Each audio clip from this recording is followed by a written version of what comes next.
friends, my name is Laura. If you've never visited my YouTube channel before, welcome. Okay, I know I talk a lot about hiking on here. That's one of the main points of my channel. But many of you know that I did Kilimanjaro, and if you are over me talking about Kilimanjaro, I'm sorry. Hopefully next week it'll be something different. But if you are new to the channel, first of all, subscribe. Second of all, I've done so many videos now on Kilimanjaro, so I will link them all below. I am still to this day getting so many questions, and since I feel like educated about it and I did it and I accomplished it, yay, I want to share as much information for you that might be wanting to go and do it in the future. There are so many different routes out there. I'm not sure if you know that. There are 7 in total, and I want to tell you which route I did and why. So one of the things to know is that I did the Marangu Route. Like I said, there are 7 of them. There's 5 of the most popular ones, but I basically did this for a few specific reasons. So if you have some more time over there, you might have a little bit higher a budget than I did. You might actually want to see different things on the way up than you do on the way back. Sometimes some of them are just a little bit longer, meaning you get to actually see more. I might not recommend this one. If you might, and not that I necessarily like this part, but you do get to sleep in huts. So you are going to bring a nice sleeping bag, but you don't even need a sleeping tent. You don't need to worry about, getting wet, or you might when you're going to the bathroom in the night, because there's not actually bathrooms in there. But I mean, there was literally such nice things.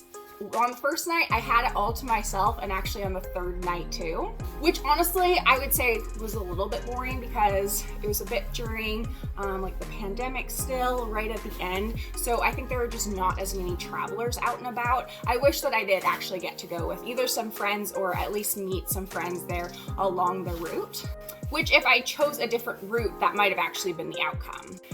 The main reason why not to do this route is it's a lot more aggressive. If you're already thinking, oh my goodness, I need to go from 2,000 feet all the way to over 19,000, maybe you're looking at the ocean being like, I'm at 0, I'm at sea level right now. That's probably true. That's you and me, girlfriend. But maybe you've done, maybe a 14er over in Colorado, or you've done something even a lot higher, like I had done Aconcagua, highest peak in South America, which is a lot higher, and almost 23,000 feet. You probably know your body a little bit better and know what it can take. I will say your body, one time for a hike will not always do the exact same other time. However, it's nice to have some sort of baseline. So if you do live somewhere that doesn't have a lot of mountains, maybe just going on a long weekend or just planning kind of a quick trip as much as you possibly can to just see how your body adjusts to that altitude is a really good thing. And if not, I probably would recommend doing a much longer route. The first day did take, I would say about 3.5 hours, and I think most people take a little bit longer than that, but I just actually acclimatized and did Mount Meru a couple of hours away, so I was fairly acclimatized. I found that day very easy and straightforward, and you're just hiking through the rainforest. You still did start just over 2,000 feet, so every single day you're getting like 2,000 to 3,000 feet of elevation. When you're not going down, that's a lot for your body to actually be adapting to, and you're probably gonna, start feeling a little crappier, a little maybe stomach sickness, maybe a bit of lightheadedness, probably not going to be able to eat quite as much. That's very, very normal with any kind of altitude sickness, which anyone's actually still going to get it, but of course there's things that you can do to be combating that. But when I was doing kind of my research, a lot of people just gained like 1,000 feet in a day, or they actually would gain go up 2,000, have lunch there, and go down 1,000. And that's really normal. Just kind of give your body that time up there, but sleep lower. Normally it's climb high, sleep low. Again, you don't do that on this route. So you're just going one after the other. This normally is up in 5 days, and then on the 3rd day you actually will do more of just a acclimatization hike. So you're going to take your time a little bit more in the morning depending on the weather. You're going to get up there, like I'm saying, probably have some lunch and come back down. I, for some reason, was feeling really good, which I would probably say I should have just done that hike, because summit day was rough. But that's probably what you're going to do if you're doing that route. Everyone that I started with on the specific day they did that. So I was actually summiting with different people that I'd been kind of hiking with along the way.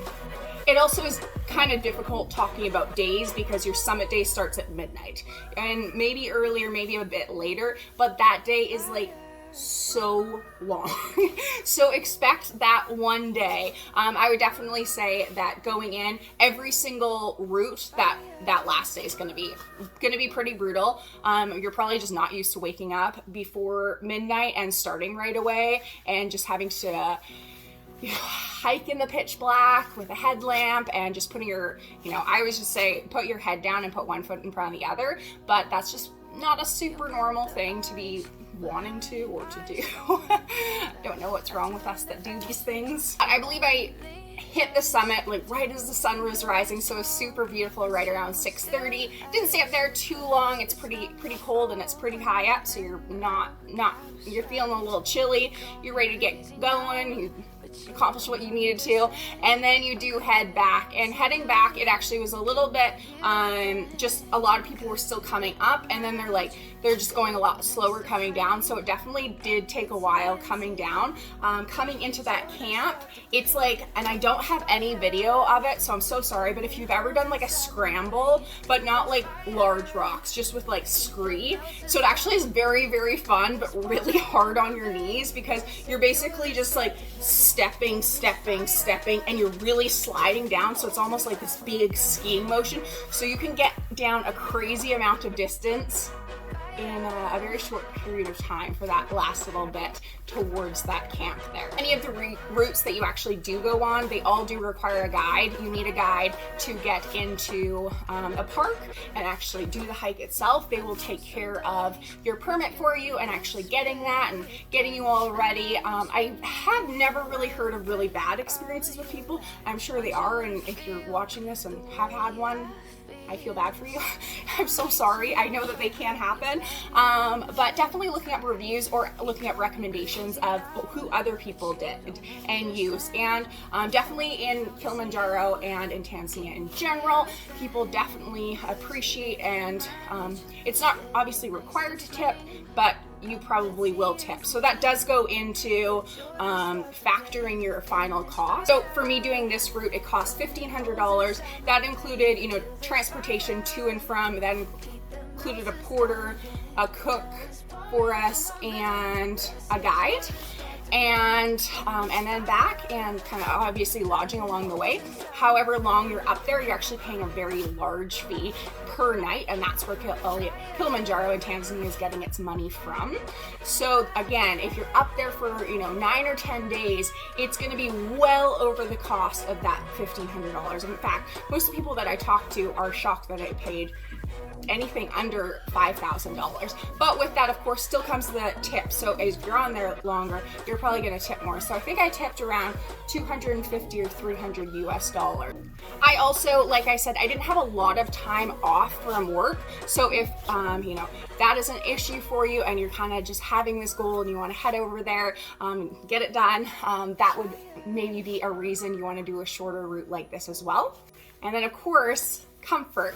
I don't think that this route would be for a newbie, but if you're like, I love hiking, but my back just hurts when I'm on intense. I don't feel like dealing with that, especially if it's windy or raining. That sounds terrible to me, Laura. I do get it. So this would definitely be a situation of the huts being super, super nice. There's little bunk beds in each. They have a little mattress. Everything was really clean. There even was like a little table that you would just sit at there. So very, very more luxurious throughout the entire experience. That first day to get going, I was actually coming from Arusha, so it was a couple of hours in the bus, and then like getting the permit took a while. It wasn't a big deal. Like the guide was just kind of doing it for me or for our group, and every single guide, every single porter or anything like that does need to have one as well. With that said, I believe for locals or just anyone from Africa, and I'm not sure which one there, it's at least 50% off. It might even be 75. So keep that in mind if you are from the area as well. If you are maybe interested in going up it, but maybe not all the way, or you're like, I want to do a couple days, but you know, don't need to hit like over 19,000, and also huts seem nice to you, a lot of companies do offer just getting to Camp 1 or Camp 2. So keep that in mind as well. The first 2 huts, all of them had tables within them, but the first 2 huts actually had a large food. It was large. It was table after table after table, and it was long tables. So there were probably, I don't even know, 150 people in there.